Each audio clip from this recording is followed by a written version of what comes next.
সকলোকে নমস্কাৰ স্বাগতম জনাইছোঁ মোৰ এক নতুন ভিডিঅ'লৈ। আজি আমি আলোচনা কৰিম ইণ্ডিয়ান মডাৰ্ণ হিষ্ট্ৰীৰ পাৰ্ট 2। ইয়াৰ আগৰটো পাৰ্ট যদি চোৱা নাই চাই ল'ব। গুৰুত্বপূৰ্ণ প্ৰশ্ন উত্তৰ আলোচনা কৰা হৈছে। বলক আজিৰ ভিডিঅ'টো আৰম্ভ কৰোঁ। পশ্চিম বংগত দ্বৈত চৰকাৰৰ শাসন কোনে বন্ধ কৰিছিল? উত্তৰ ৱাৰেন হেষ্টিংছ। ৱাৰেন হেষ্টিংছে কিমান চনত পশ্চিম বংগত দ্বৈত চৰকাৰৰ শাসন বন্ধ কৰিছিল? উত্তৰ 1772 চনত। পশ্চিম বংগৰ শেষৰজন স্বাধীন নবাব কোন আছিল? উত্তৰ চিৰাজ উদ্দৌলা। প্ৰথম এংলো-মাইচুৰ যুদ্ধ কাৰ কাৰ মাজত হৈছিল? উত্তৰ হায়দাৰ আলী আৰু ইংৰাজৰ মাজত। দ্বিতীয় এংলো-মাইচুৰ যুদ্ধ কিমান চনত হৈছিল? উত্তৰ 1780 পৰা 1784 চন। তৃতীয় এংলো-মাইচুৰ যুদ্ধ কাৰ কাৰ মাজত হৈছিল?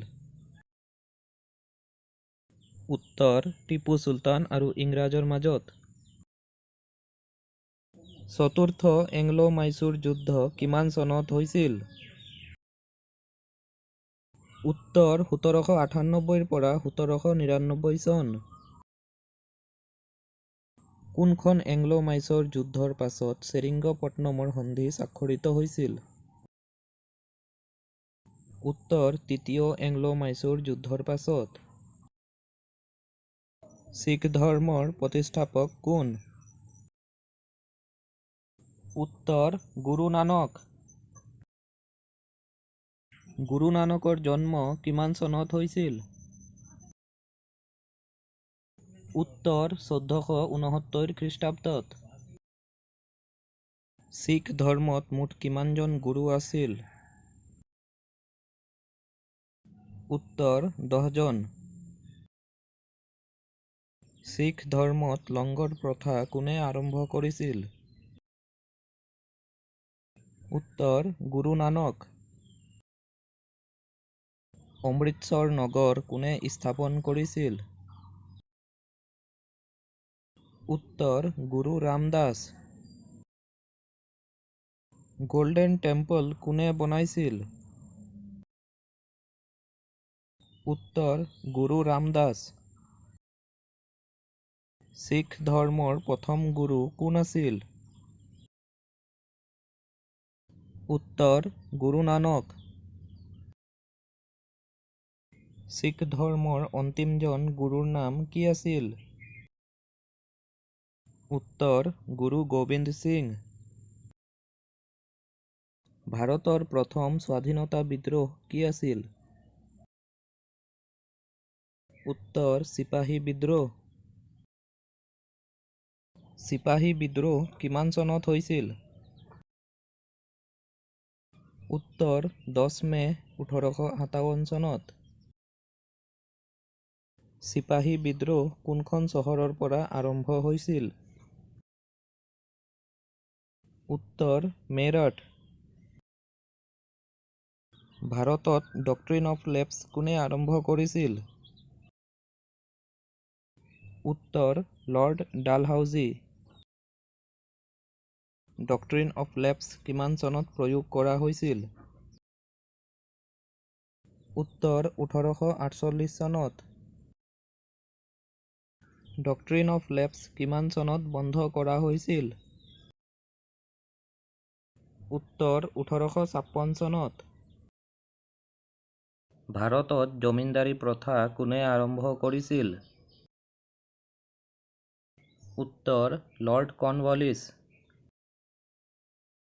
ভাৰতত জমিনদাৰী প্ৰথা কিমান চনত আৰম্ভ কৰা হৈছিল?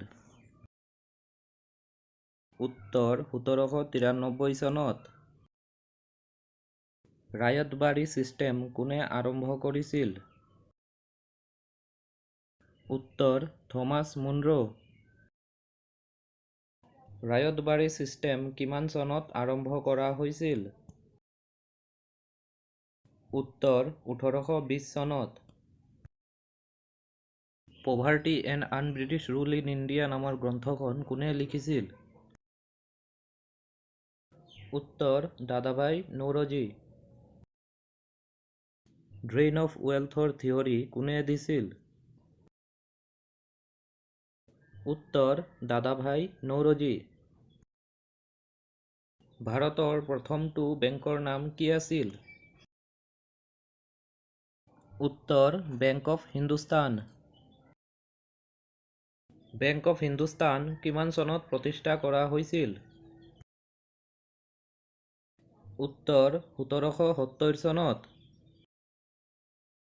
ইম্পিৰিয়েল বেংক অফ ইণ্ডিয়া কিমান চনত প্ৰতিষ্ঠা কৰা হৈছিল? উত্তৰ 1921 চনত। ইম্পিৰিয়েল বেংক অফ ইণ্ডিয়াক কিমান চনত ষ্টেট বেংক অফ ইণ্ডিয়া নামেৰে নামাকৰণ কৰা হৈছিল?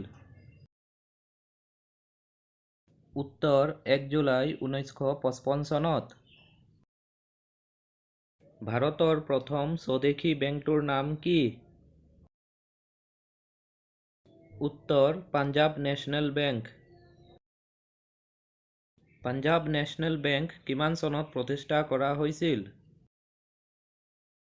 উত্তৰ 1894 চনত। পাঞ্জাৱ নেশ্যনেল বেংকৰ প্ৰতিষ্ঠাপক কোন আছিল? উত্তৰ Lala Lajpat Rai. Father of civil service in India বুলি কাক কোৱা হয়? উত্তৰ lord Cornwallis. Father of police service in India বুলি কাক কোৱা হয়? উত্তৰ লৰ্ড কৰ্ণৱালিছ। বেংগলৰ প্ৰথম গভৰ্ণৰ কোন আছিল? উত্তৰ ৱাৰেন হেষ্টিং। ৱাৰেন হেষ্টিঙৰ পাছত বেংগলৰ গভৰ্ণৰ কোন হৈছিল? উত্তৰ লৰ্ড কৰ্ণৱালিছ। ICS পৰীক্ষা পাছ কৰা প্ৰথম ভাৰতীয় কোন আছিল? উত্তৰ চৈতেন্দ্ৰনাথ ঠাকুৰ। ভাৰতত চিভিল ছাৰ্ভিচ পৰীক্ষা কিমান চনত আৰম্ভ কৰা হৈছিল? উত্তৰ 1921 চনত। ভাৰতত চিভিল ছাৰ্ভিচ পৰীক্ষা কোনে আৰম্ভ কৰিছিল? উত্তৰ লৰ্ড ৰিডিং। ভাৰতত ইংৰাজী শিক্ষা কোনে আৰম্ভ কৰিছিল? উত্তৰ লৰ্ড মেকাউলে। ভাৰতত কিমান চনত ইংৰাজী শিক্ষাৰ অধিনিয়ম পাছ কৰা হৈছিল? উত্তৰ 1835 চনত। ভাৰতত ইংৰাজী শিক্ষাৰ অধিনিয়ম অথবা প্ৰস্তাৱ কোনে পাছ কৰিছিল? উত্তৰ lord William Bentinck. Father of English education in India বুলি কাক কোৱা হয়? উত্তৰ লৰ্ড মাকাউলে। ভাৰতত ইংৰাজী শিক্ষাৰ মেগনা কাৰ্টা বুলি কাক কোৱা হয়? উত্তৰ উড ডিস্পেচ। উড ডিস্পেচ এক্ট কিমান চনত অনা হৈছিল? উত্তৰ 1854 চনত। উড ডিস্পেচ এক্ট কিহৰ লগত জড়িত? উত্তৰ ইংৰাজী শিক্ষা। আজিৰ শেষৰটো প্ৰশ্ন হ'ল, উড ডিস্পেচ এক্ট অহাৰ সময়ত ভাৰতৰ গভৰ্ণৰ জেনেৰেল কোন আছিল? উত্তৰ লৰ্ড ডালহাউজি। আজিলৈ ইমানে। নেক্সট পাৰ্টত লগ পাম। Thank U.